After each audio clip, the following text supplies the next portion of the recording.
When people hear the name Mike Mentzer, many think of the legendary physique, the heavy-duty training philosophy, or his iconic 1978 Mr. Universe performance. But what often gets overlooked is the sharp intellect behind the muscle, the rigorous thinker who demanded logic, clarity, and scientific grounding in every aspect of training. Nowhere is this more evident than in his approach to arm training. This video is a complete journey through Mike Mentzer's arm training philosophy. It includes a breakdown of the workout itself, the theory that underpins it, and the reasons why less is not only more, but necessary. The core of this piece is Mike's own words. His quotes are presented fully and faithfully, providing powerful insight into the man and the method. The stimulus. What triggers muscle growth? The point here is that many bodybuilders have lodged in their subconscious the mistaken notion that bodybuilding exercise involves an endurance component, which it does not. Bodybuilding, as I stated earlier, has little or nothing to do with endurance. Mentzer's system starts with a simple but often misunderstood concept. Muscle growth is not caused by how much work you do, but by the intensity of that work.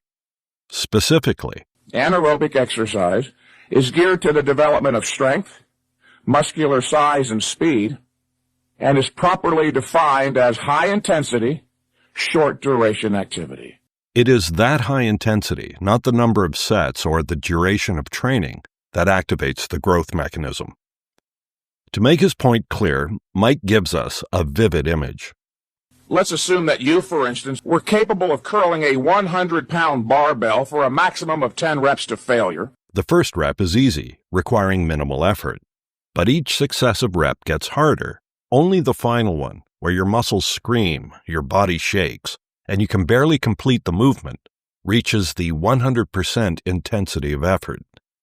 And that is the rep that matters. That last rep is quite special. It is different from every other rep of the set. There is something that occurs physiologically only on that last rep of a set carried to failure, which is literally responsible for flipping on the growth machinery inside the muscle. Why one set is enough. It's like when you throw the switch to turn on a light. Once the light is on, you are confident that the electrical mechanism will remain in motion. There is no need to flip the switch up and down repeatedly. You just wear it out. The misunderstanding that causes so many to overtrain is simple. They confuse the purpose of training. As Mike says, your purpose is not to go into the gym to see how tough you are, how much work you can perform, or how long you can endure. Your actual, literal purpose as a bodybuilder is to go into the gym and intelligently do what nature requires to trigger the growth mechanism into motion, then get the hell out, go home, rest, and grow. That mechanism is triggered by taking a set to failure. Nothing more is needed. In fact, doing more sets is harmful. Going from 1 set to 2 sets represents a 100% increase in the volume of the exercise, making for twice the inroad into recovery ability. He describes this with a metaphor. You perform 1 set and you dig a small hole. A second set, a deeper hole. A third set, an even deeper hole, and so on. This is a negative thing here, for the deeper the hole gets, the greater the inroad into the body's limited reserve of resources, the more of your body's resources then have to be used in the attempt to fill the hole, which is recovery, leaving that much less left over or available for building the mountain on top, the muscle. Recovery, the true growth phase. If the workout can be likened to placing an order, recovery is the delivery. The workout does not actually produce muscle growth. Remember, the workout merely serves to stimulate or trigger the body's growth mechanism into motion.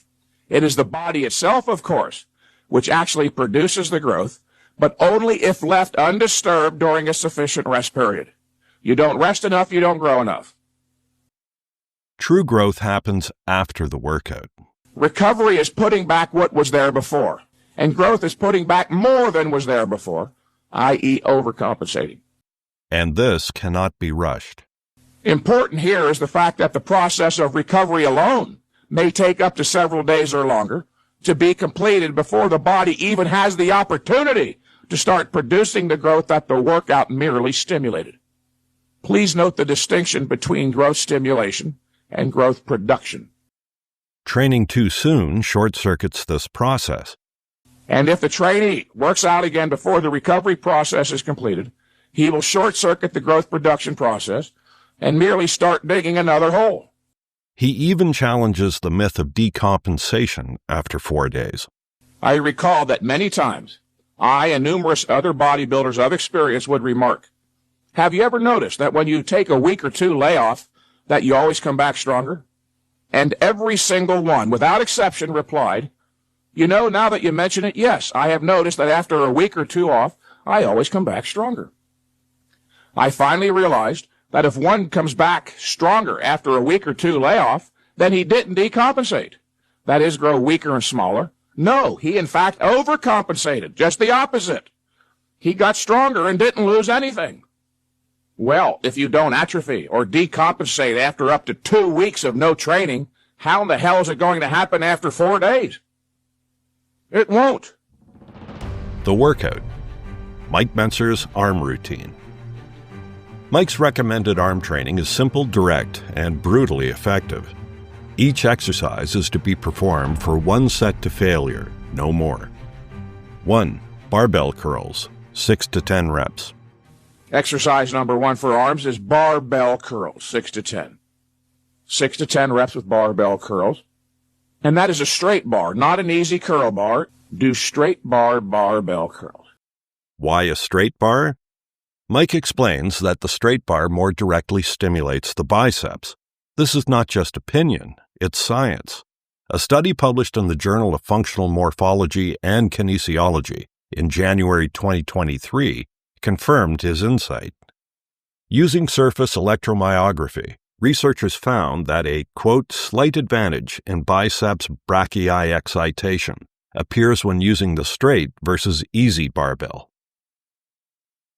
The straight bar enables the biceps 2 key functions, forearm supination and elbow flexion, whereas the easy bar sacrifices the supination angle by placing the hands in a semi-pronated position. 2. Triceps press downs, 6 to 10 reps. Exercise number 2 for the arms is tricep press downs with either a straight bar or a V bar, but do not use a rope. Do not use a rope, either a straight bar or a V bar. 6 to 10 reps for the tricep press down. Why no rope? The answer is to generate maximum force capacity, allowing for greater stability through your wrists and palms, resulting in a better contraction of the muscles and thus a greater stimulus for growth. A rope allows for too much freedom of movement, diverting one's attention away from contracting the muscle and instead towards the problems of stabilization, balance, and coordination. 3. Superset triceps dips, 3 to 5 reps. Immediately after the press downs, in superset fashion, proceed to dips between parallel bars for 3 to 5 reps to failure, 3 to 5. If you can do more than 5 reps with your body weight, then add weight. For those unable to do full dips, Mike advises, place a chair or bench between the dip bars, stand up into the straight arm, locked elbow position, and lower yourself in negative fashion, taking several seconds to reach the bottom. Then stand up on the chair into the straight arm position and do it again. When you can perform up to 10 negative dips, with each rep taking several seconds to complete, you should be able to do regular full-range dips. Each superset should begin with a warm-up on the second movement, in this case, dips. By warming up on the second exercise first, you cover all your bases in terms of a warm-up, and you'll also have the weight set on that exercise so that you may perform a true superset, where one exercise is followed immediately by another with no rest in between. Why you don't need anything else? This program is designed for the exclusive purpose of marshaling all of your body's energy and resources onto the side of maximum growth in your major muscle groups.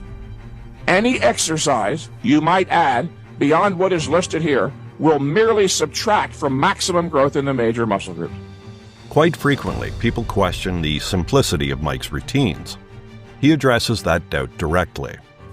Very often, when I give this program to a phone client, he will say at the end, "Well, Mr. Mentzer, I see you don't have me doing bent-over dumbbell concentration curls for the lower outer third of the biceps."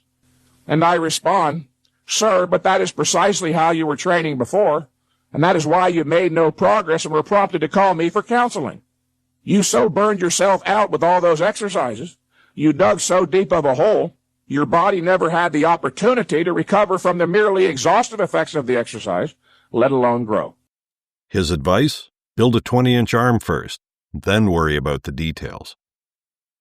Adding exercises does not build more muscle. It robs you of recovery.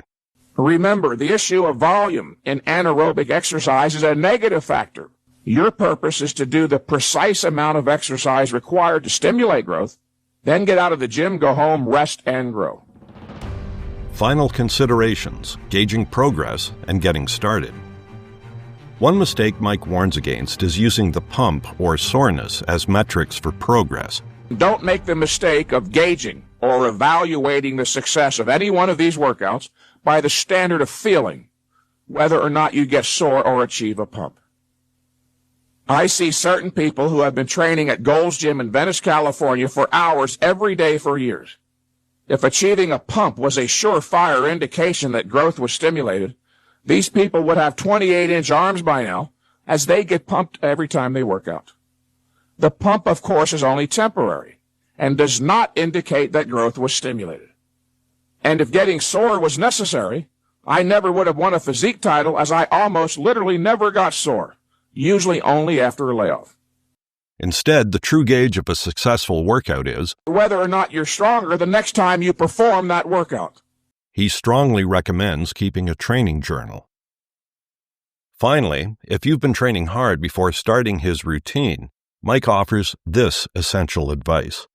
Take a break entirely from training for 2 to 3 weeks.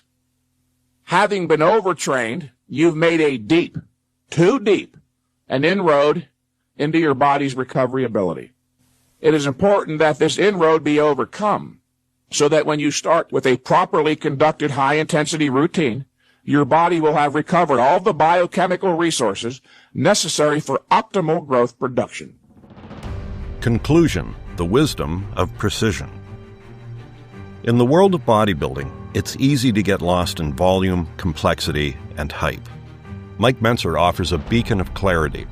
Train with intensity, for short duration, with full recovery. The big picture in bodybuilding is comprised essentially of 2 elements of equal value, 50-50. Not 60-40 or 70-30, but 50-50. The first element, 50% of the big picture, of course, is the workout itself. And the other element, just as important as the workout, the other 50% is the rest period between workouts. Arm training, as with all muscle groups, is best approached with logic, not emotion, with science, not superstition. Follow Mike's program not only for bigger arms, but for a deeper understanding of the principles that build them.